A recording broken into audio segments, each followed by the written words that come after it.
Hi అండి Satish.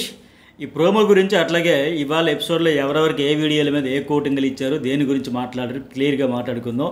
Social మీడియాలో ఉన్న అప్డేట్స్ గురించి నెక్స్ట్ ప్రోమో ఫుల్ ఫైర్తో లోడింగ్ అవుతుందంట నాకున్న ఎక్స్క్లూజివ్ అప్డేట్ వల్ల. సరే ఇక మాధురి ఏంటంటే సాయి అన్ని పక్కకెళ్ళి చెబుతాడేమో పోక్ చేస్తూ మొదలుపెట్టింది కదా, మరి ఈవిడ కూడా అంతే కదా. తనుజాకి బంగారం అంటే ఆవిడని ముద్దులాడిస్తూ పక్కకెళ్ళి రెండు చేతులు కొలితేనే చప్పట్లు రకరకాల కామెంట్లన్నీ అన్నా అంటే ఎటకారం చేసి పోక్ చేసి అంతా చేస్తూ ఉంది కదా. అంటే ఈవిడ చేస్తే పక్కకెళ్ళి చెప్పొచ్చు కానీ ఇంకో కంటెస్టెంట్ చెప్పకూడదా? ఇంకో రెండోది ఏంటంటే రమ్య దగ్గరికి వెళ్ళి ఆవిడ చెప్పినట్టు ఎందుకు వింటావు అని చెప్పావంట కదా, నా గురించి అందరి దగ్గర మాట్లాడకంటే ఈ అమ్మాయి మాధురి గురించి చెప్పాల్సి వచ్చింది ఏంటంటే ఈవిడ ఏదైనా చేసేయచ్చో అవతల వాళ్ళు చేయకూడదా. ఈవిడ వచ్చినప్పటి నుంచి అదే పని మీద ఉంది కదా.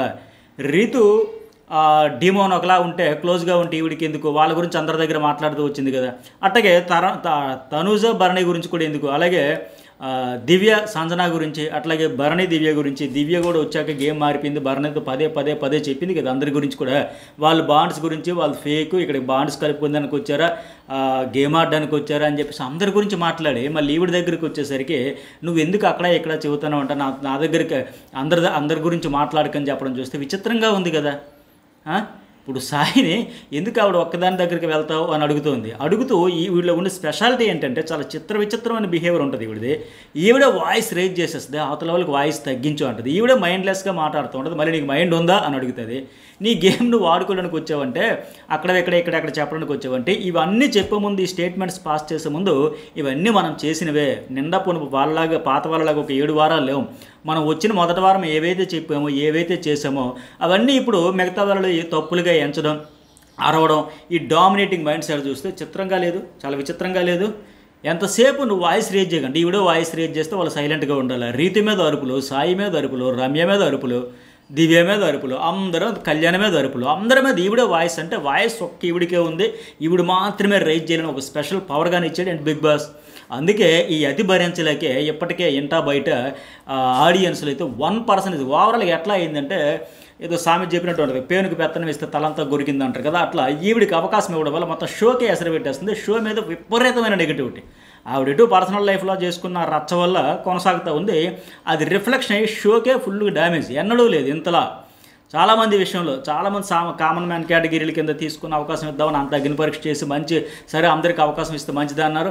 అట్లాగే ప్రతి సీజన్లో చాలామంది సెలబ్రిటీలు వెళ్తారు ఆడతారు వెళ్తారు కానీ ఈ కంటెస్టెంట్ని ఇలాంటి ఆవిడని ఎట్లా తెచ్చారు, అసలు ఏంటి అరుపులు ఏంటి, అరవడానికి వచ్చారా, గొడవలు పడడానికి వచ్చారా? బిగ్ బాస్ హౌస్ అంటే గొడవల, నోరేసుకుని పడిపోవడమా, ఈ దబాయింపు ఏంటి, ఈ డామినేషన్ ఏంటి, పైగా ఆ అమ్మాయికి కూడా ఏంటి నూరా ఏంటి ఆ దబాయింపు పిలవడం ఆ అమ్మాయికి రమ్యకి ఏమైనా బానిస అనుకుంటుందా లేకపోతే ఇంకేమనుకుంటుందా నువ్వు రా అంట.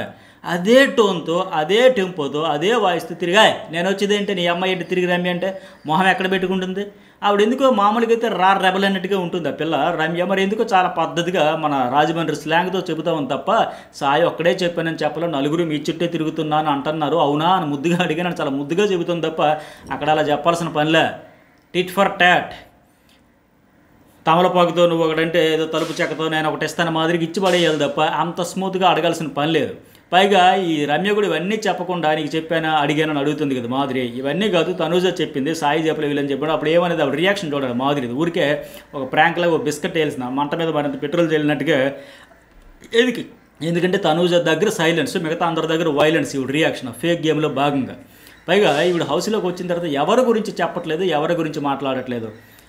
అవతల వాళ్ళని చెప్పొద్దు అంటుంది ఈవిడ చెబుతుంది, అవతల వాళ్ళని అరవద్దు అంటుంది ఈవిడ అరుస్తుంది, ఈవిడ నోటికి వచ్చినట్టు మాట్లాడుతుంది, అవతల వాళ్ళకి ఆ నోటు వచ్చినట్టు మాట్లాడొద్దు అంటుంది.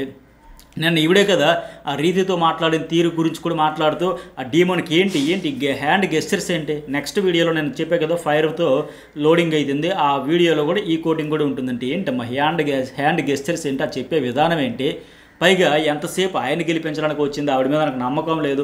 ఆ టీంలో రీతు ఉంది ఫస్ట్ నుంచి లాస్ట్ వరకు ఒక డెడికేషన్తో ఆ టీం తాలూకు స్పిరిట్ని కాపాడుకుంటూ ఆడుకుంటూ వచ్చింది. బట్ ఆవిడ మీద ఏంటంటే ఫస్ట్ నుంచి ఇన్సల్ట్గా మాట్లాడుతూను ఆ మాట్లాడడం నోటుకు వచ్చినట్టు మాట్లాడేసి పైగా మిగతా అందరి మీద పెత్తనం చలాయించడం ఇవన్నీ చూస్తుంటే మరి ఈవిడేంటి తను ఇప్పుడు బాండ్స్ గురించి కూడా ఇక్కడ ప్రశ్న వస్తుంది. రమ్య నా దగ్గరికి వస్తే అడుగుతున్నావు సాయి అని సాయి మీద అరుస్తున్న ఈవిడ అంటే నా దగ్గరికి ఎవరు వస్తే నీకెందుకు, నువ్వు నా గురించి అక్కడే ఎక్కడే చెప్పకు అంటున్న ఈవిడ ఇప్పుడు తనూజ భరణి క్లోజ్గా ఉంటే ఈవిడికి ఏంటి, అట్లాగే రీతు డేమోను క్లోజ్గా ఉంటే ఈవిడికి ఏంటి, భరణి దివ్య క్లోజ్గా ఉంటే ఈయనకి ఏంటి, ఆ భరణిని పదే పదే పిలిచి కూర్చోబెట్టి ఏంటి భరణి గారు మీకు అర్థం కావట్లా, ఆ దివ్య మీకు ఏం పాడు చేస్తుంది, మీకు గేమ్ ఇన్ఫ్లుయెన్స్ అయిపోతుంది, మీకు ఏం పోయింది, మీకు ఎందుకు ఇలా అది ఇదని నోటికి వచ్చినట్టు చెప్పొచ్చా, పిలిచి పిలిచి పదే పదే క్లాసులు పీకిందిగా, మీరు ఎందుకండి ఆవిడ మాటలు వింటారు, ఆవిడ కోసం వచ్చారంటే రకరకాలుగా చెప్పింది కదా.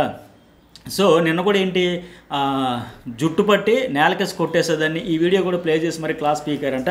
అంటే గత వారం ఇచ్చిన దెబ్బకి అందరి దగ్గర మాస్క్ వేసి ముసుగేసేసి ఫిల్టర్ పెట్టేసి ఒక్క తనూజను మాత్రం ప్యాంపర్ చేసుకుంటూ లేని ఫేక్ ప్రేమ, రియల్ ప్రేమ అయితే ఆర్గానిక్గా వచ్చింది, ఒరిజినల్ కాదు ఫేక్, కావాలని నటించుకొని జీవించేస్తూ అప్పుడప్పుడు వీళ్ళకి ఒరిజినల్ రియాలిటీ బయటకు వచ్చేస్తుంది. ఈ వారం ఖచ్చితంగా నామినేషన్లకు తేడాను కూడా ఈ వీడియోలని చూపించి మరి ఇదమ్మా నీ బిహేవియర్, ఇదమ్మా నీ నోటు దురుసు, నీ వల్ల షోకి అనాపైస లాభం లేదు కదా, మొత్తం సీజన్కి షోకే డ్యామేజ్ అవుతుందని దాకా పంపించడానికి అవన్నీ చెప్పలే, నేను చెబుతాను ఆఫ్ ది రికార్డు చెప్పి ఖచ్చితంగా నామినేషన్లో తెచ్చేదానికి ఇన్ని ప్రూఫ్స్ చూపించిన తర్వాత వీడియోలు వేసి కోటింగ్ ఇస్తారు. ఖచ్చితంగా ఈ వారం నామినేషన్లకు వచ్చి బయటికి ఎంత వేగంగా లాగేద్దాం అన్నట్టుగా ఆడియన్స్ కూడా ఉన్నారు. ఇట్లాంటి బిహేవియర్ చూస్తే మరి ఎట్లా ఉంటుంది. అయితే ఇంకా కొన్ని వీడియోస్ కూడా వేసి టెలికాస్ట్ చేసి మరి అడిగారట నాగార్జున గారు. నేను చెప్పే కదా సోషల్ మీడియా అప్డేట్స్ ప్రకారం కూడా కొన్ని చూసుకుంటే, ఇంకోటి తనూజ కూడా రమ్యని నామినేట్ చేసింది కదా తనూజ, 2 చేతులు కలిస్తేనే చప్పట్లైన డైలాగ్ చెప్పావని చెప్పేసి ఇప్పుడు విజువల్ కూడా వేసింది కదా. ఆ విషయంలో వాస్తవానికి ఆ 2 వీడియోలో డైలాగులు వాడింది మాధురి, కానీ ఆ డైలాగులు చెప్పి నామినేట్ చేసింది రమ్యని. సో ఆ విషయంలో కూడా అడిగారంట, ఎందుకంటే మరి మాధురి తన పెట్టలాగా ఉంటుంది కనుక ఆవిడకి అడుగులకు మడుగులు అవుతుంది, ప్యాంపరింగ్ చేసుకుంటూ ఎక్కడ లేని ప్రేమాభిమానం కురిపించేస్తుంది కనుక మరి ఆవిడని వినిపించుకోలేదో పట్టించుకోలేదో పిచ్చలైట్ తీసుకుందో, కానీ ఆ విషయంలో రాంగే కదా. దానికి మూల్యమే ఈరోజు తనూజ నామినేషన్ చేసిన దానికి మూల్యమే ఈరోజు రమ్య ఎలిమినేషన్. సో మొత్తానికి ఏంటంటే ఇంకోటి ఏంటంటే నాకు కొన్ని హైలైట్స్ ఉన్నాయి. తనూజకి ఇంకో విషయంలో కూడా తనూజ కానీ సంజన కానీ మాధురి కానీ వీళ్ళందరికీ ఈ వారం క్లాసులు పీకాల్సిందే పీకారంట, గట్టిగా కోటింగ్ ఇచ్చారంట. ఎందుకంటే అందరి మిస్టేక్స్ కూడా పెద్దవే ఉన్నాయి. తనూజకి ఏంటంటే ఇప్పుడు ఆ టాస్క్ దొంగల టాస్క్ అయింది కదా, దొంగల టాస్క్లో ఆ సాయి శ్రీనివాసు అక్కడ కూర్చొని ఉంటే, ఈ అమ్మాయి ఆ టేబుల్ మీద కూర్చొని ఉంటే, బెంచ్ మీద కూర్చొని ఉంటే, ఎదురుగా రీతు నిల్చొని ఉంటే ఆ కుర్రాడు ఏం పేరు రామరాధుడు వస్తాడు కదా, వచ్చి ఏదో చెప్పేస్తుంది ఇవిడ అక్కడ, మా వాళ్ళు కొందరు ఉంటారు టైఅప్ అయిపోయి మమ్మల్ని బ్లేమ్ చేస్తున్నారు అని ఆ టాస్క్ గురించి చెబుతూ ఉంది. అక్కడ కూడా ఈవిడికి అర్థం కాదే ఏంటి, తనూజే కదా పదే పదే పదే పదే ఎంత గట్టిగా మోటివేట్ చేసి ఈ టాస్క్ని అనలైజ్ చేసే ప్రయత్నం చేసింది. ఇది దొంగల టాస్క్, ఇక్కడ దొంగతనాలు చేస్తారు, ఈ టాస్కే దొంగతనం అనేటప్పుడు కరడగట్టు నేరస్తులు అనేటప్పుడు దొంగతనం చేయకపోతే ఇంకేం చేస్తామని పదే పదే పదే చెప్పింది. పైగా బిగ్ బాస్ కూడా ఏంటంటే అక్కడ మాధురి అండ్ సంజన మాత్రమే గ్యాంగ్ లీడర్స్, మిగతా వాళ్ళందరూ గ్యాంగ్ మెంబర్స్, ఎటైనా పోవచ్చు, అటు జంపు చేయొచ్చు ఇటు జంపు చేయొచ్చు, వాళ్ళకి ఒక నీతి విలువలు ఎథిక్స్ ఇట్లాంటివి ఏమీ లేకుండా ఏమంటారు దాన్ని అవేమీ పట్టించుకోకుండా నచ్చినట్టు వెళ్ళొచ్చు, నచ్చినట్టు బిహేవ్ చేస్తూ మొత్తానికి కరడగట్టి నేరస్తులు కనుక అబద్ధాలు ఆడుకోవచ్చు, మోసాలు చేసుకోవచ్చు, దొంగతనాలు చేసుకోవచ్చు, ఏదైనా చేసుకోవచ్చు. ఆ విషయం తనూజ నోటితోనే పదే పదే పదే పదే చెప్పి చెప్పి చెప్పి మళ్ళీ ఇప్పుడంటే వీళ్ళు కొన్ని రూల్స్ పెట్టుకొని ఒక ప్రతి టాస్క్ అనేసరికి మనం ఎట్లా ఫిక్స్ అయిపోతే ఇట్లా మనకు పాజిటివ్ వచ్చినవన్నీ పాజిటివ్గా రూల్స్ మార్చుకుందాం, లేకపోతే నెగిటివ్గా ప్రచారం చేద్దాం అన్నట్టు ఉంది. ఇక్కడ మా వాళ్ళు కొందరు టైఅప్ అయిపోయి మమ్మల్ని బ్లేమ్ చేస్తున్నారు. ఇందులో టైఅప్ ఏంటి, బ్లేమ్ ఏంటి, వాళ్ళకి ఇచ్చిన టాస్కే అది, మీ అందరికి ఇచ్చిన టాస్కే అది. మీరు సంజన టీంలోకి వెళ్ళిపోవచ్చు, అక్కడ పానీపూరి తినిసి మళ్ళీ వెంటనే ఇక్కడికి వచ్చేయచ్చు, ఇక్కడ బిస్కెట్లు తాగొచ్చు, కాఫీ తాగొచ్చు, మళ్ళీ అటు పోవచ్చు ఇది పోవచ్చు, ఎన్ని కప్పగెంతులైనా వేయచ్చు, అందులో బ్లేమ్ ఏముంది, టైఅప్ అయిపోయేది ఏముంది. ఈవిడ కూడా కావాలంటే వెళ్ళి అయిపోవచ్చు, టైఅప్ అయిపోవచ్చు, సంజనాకి ఈవిడికి పడదు కానీ గుండిపోయింది కానీ, లేకపోతే అందరూ చేయొచ్చు, అది అందులో భయమేముంది. పైగా ఇక్కడ ఇంకో హైలైట్ ఏంటంటే సరే ఇది పక్కన పెడితే టాస్క్ గురించి ఏదో అడుగుతారు, క్లారిఫికేషన్ ఇస్తారు, మరి నువ్వే కదా అంతలా చెప్పు దొంగల టాస్క్ గురించి అంత పెద్ద నిర్వచనాలు ఇచ్చి మరి ఇప్పుడు ఏంటి ఇలాగని.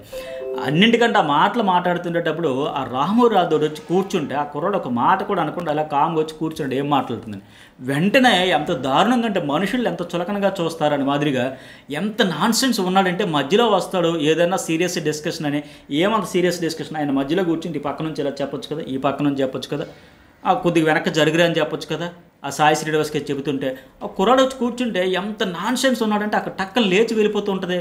అది కుర్రాడు పాపం చాలా బాధపడ్డాడు, ఏడుపు వస్తే ఇలా కంటిని నలుపుకుంటూ చాలా బాధపడ్డాడు. అది బాగా వైరల్ అయింది. ఏంటి బిహేవియరు, ఒక తోటి మనిషిని అంత అవమానకరంగానా.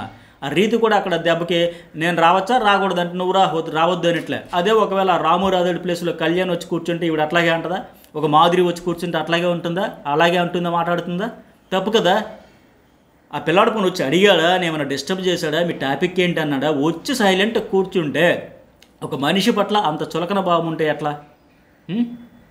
సో ఈ విషయంలో కూడా గట్టిగా అడిగారంట నాగార్జున గారు. అయితే అడగాల్సిన అవసరం ఉంది, ఎందుకంటే ఈ వారంలో బాగా వైరల్ అయిన టాపిక్ అదొకటి. అట్లాగే ఇంకోటి ఏంటంటే సంజన విషయంలో కూడా అడుగుతారు. రోడ్ రోలర్లో వచ్చేస్తుందని నేను చెప్పే కదా, అడిగిందంట. నేను మార్నింగ్ కూడా చూసాను నేను వీడియో. అక్కడ కాఫీ తాగుతూ అక్కడ ఎదురుగా రమ్య బెడ్ మీద కూర్చుంటే విఐపి కెప్టెన్ రూమ్ దగ్గర అక్కడ కూర్చొని అలా మాట్లాడుతూ చెబుతూ ఉంది కదా.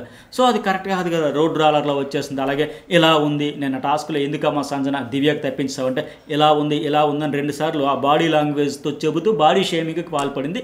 ఇది కూడా రాంగ్. అట్లాగే సంజనాకి అయితే చాలా టాపిక్స్ ఉన్నాయనుకోండి, తొక్కలో కెప్టెన్ అనేసింది, సరే అది పక్కన పెడితే సారీలో 1 లక్ష చెబుతానని ఉంది. అట్లాగే మనం క్లాసు, మనకు స్టాండర్డ్స్ ఉంటాయి, మనం ఆర్టిస్టులు, మనం అట్లా చేయకూడదు, ఈ టాపిక్ల మీద అన్నీ ఉందంట.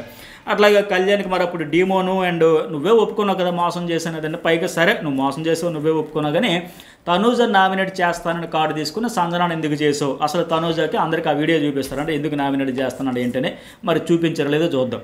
ఇంకా కొన్ని హైలైట్స్ ఏంటంటే ఇమాన్యుయల్ కూడా సేఫ్ గేమ్ ఆడుతున్నాడని కూడా క్లాస్ పీకుతారంటే. నేను చెప్పే కదా, నేను నామినేషన్లకు రావడం ఇమ్యూనిటీ అన్నప్పుడు ఎప్పుడో దసరాకు వచ్చినట్టు ఉంది, మళ్ళీ క్రిస్మస్కి అప్పటికి సీజన్ అయిపోద్ది, అప్పుడు వస్తుందేమో నామినేషన్లో. కానీ సో నువ్వు ఈ సేఫ్ గేమ్ పక్కన పెట్టేసి గేమ్ ఆడు బాబు అని కొద్దిగా లైట్గా చెప్పారంట. అప్రిషియేషన్ అయితే చేస్తారు, ఎఫర్ట్స్ పెడుతున్నాడు, కానీ ఇంకా ఎక్కువ రావాలి, ఎమోషన్ పరంగా ఎలివేషన్ ఇంకా రావాలి, ఎంటర్టైన్మెంటు టాస్కుల్లో పర్ఫార్మెన్స్ ఓకే ఆ విషయంలో.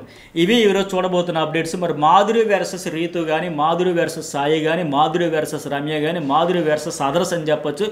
ఏ పంచాయతీలు చూసినా ఆవిడదే 100% తప్పు, మనం కళ్ళు మూసుకొని చెప్పొచ్చు, అందులో అనుమానమే అక్కర్లా.